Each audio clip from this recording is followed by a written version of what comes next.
suddenly and unexpectedly. This is the BET Nightly News, our newscast with Jacque Reid, covering our world, our issues, and our culture. The BET Nightly News starts right now. And good evening to you. I'm Jacque Reid. We thank you for joining us. We begin tonight with tragic news of a life cut short. TLC band member Lisa Left Eye Lopes was killed last night in a car crash in Central America. It happened in Honduras. Authorities say she lost control of a rented SUV she was driving. They also say 7 other people in the car were injured. Correspondent Jennifer Jones takes a look back at Lisa Lopes's life. I can't spatially expand my horizon. A promising career cut short for 30-year-old Lisa Lopes, the member of the popular R&B trio TLC, was killed in a car crash in Honduras. In a short time, she had achieved a level of success that many in the music world only dream about. But not all had been good for the Philadelphia native known as Left Eye. Financial troubles led the group into bankruptcy. And in 1994, there was Lopes's brush with the law. In a fit of rage, she burned down her boyfriend's mansion, the home of NFL star Andre Rison. Lopes pleaded guilty to arson and was sentenced to a halfway house and probation. But despite their rocky relationship, Lopes and Rison have reunited.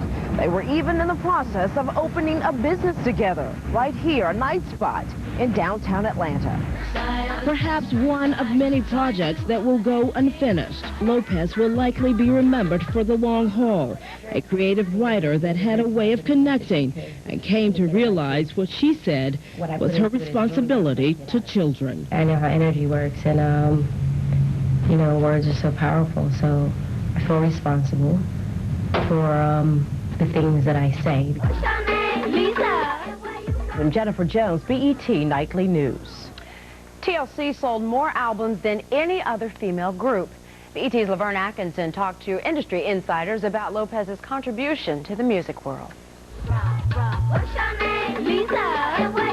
The news of Lisa Left Eye's death came as another shock to the music industry.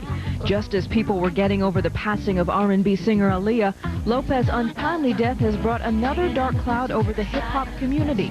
Talk show host Ananda Lewis has fond memories of Lopes. Things that would happen to any of us that we would want to shut out the world on, she was forced to let everybody in on, the whole world, millions of people, and she withstood even that and continued to try, whatever the consequences were. I respect that. Power 105.1, New York's new #1 for hip-hop and R&B, as we remember the life and the legacy and the music of Miss Lisa Left Eye Lopes from the group TLC. Our 105 morning show hosts Ed Lover and Dr. Dre heard the sad news from friends on their two-way pagers. They dedicated this morning's program to her memory. She needed to be shown that kind of respect because of the kind of artist that she was, and she had a lot of fans. She had her own separate wheel that she wanted to do, but she also was a group player, so I mean, it's a devastating loss all the way around. Lopes had recently signed with Suge Knight's The Row Records. My condolences go to her family. My condolences go to her fans. And more of all, my condolences go to her.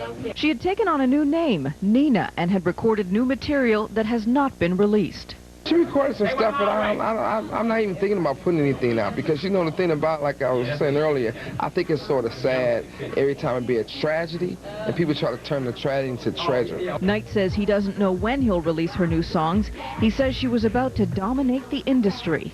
I think she was going in the right direction of being one of the best artists in the business. Lewis, who has worked with the best in the business, agrees. And there are a lot of people with, you know, I think, stories to tell about how her music saved them or changed them in some way, and moving people internally is what music originally was made to do. Laverne Atkinson, BET Nightly News.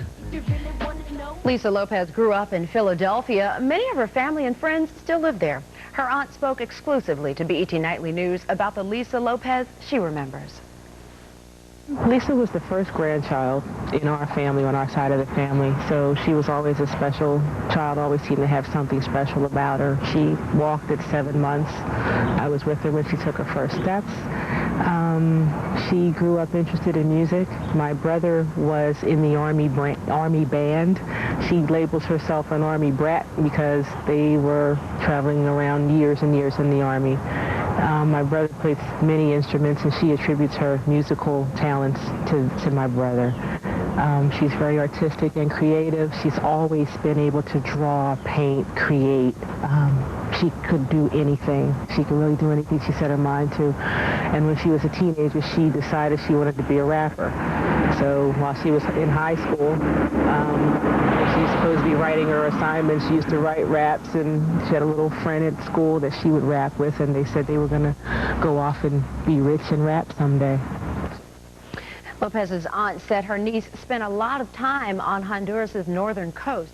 She says Lopez often visited a healing village which practices a form of African herbal medicine. The so-called Usher Herbal Research Institute is run by Dr. Sebi. We caught up with him today in Los Angeles.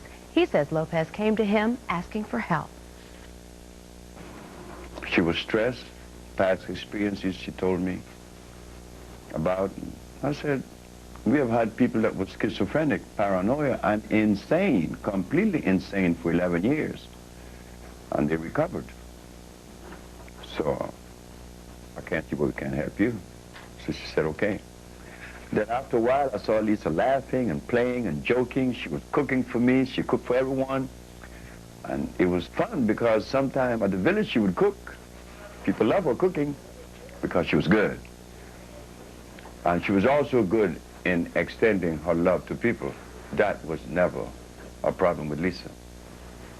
Dr. Sebi was so inspired that he was in the process of building a home near the retreat. Well, we'll have more on this story later in our show. In just 15 minutes, we'll have a recent interview with Lisa Lopez in which she talks about her life and her career. Also ahead here on the BET Nightly News, Los Angeles 10 years after the riots. We'll look at what has changed in that city and what hasn't. And later, how some American soldiers and some school kids are learning about one another, even though they're a world apart.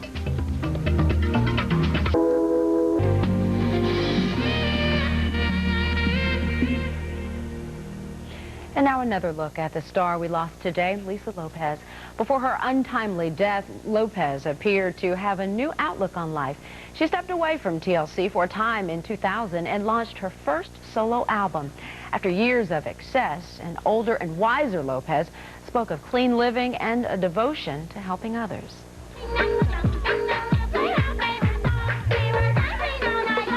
I know how energy works, and you know, words are so powerful, so I feel responsible for the things that I say, because there are a lot of children, and not even children, just a lot of people who are very influenced by music. And I used to wish that my life would end, you know, if I was 20, I would say, oh, I can't stand it.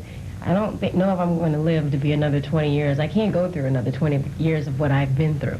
You know, my mom would look at me and say, oh, I'm so sad to hear you say that.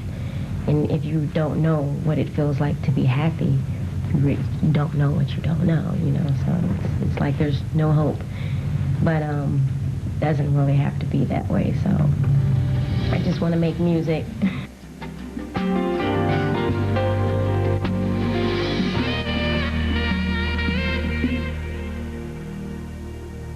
Lopez up next on BET Tonight.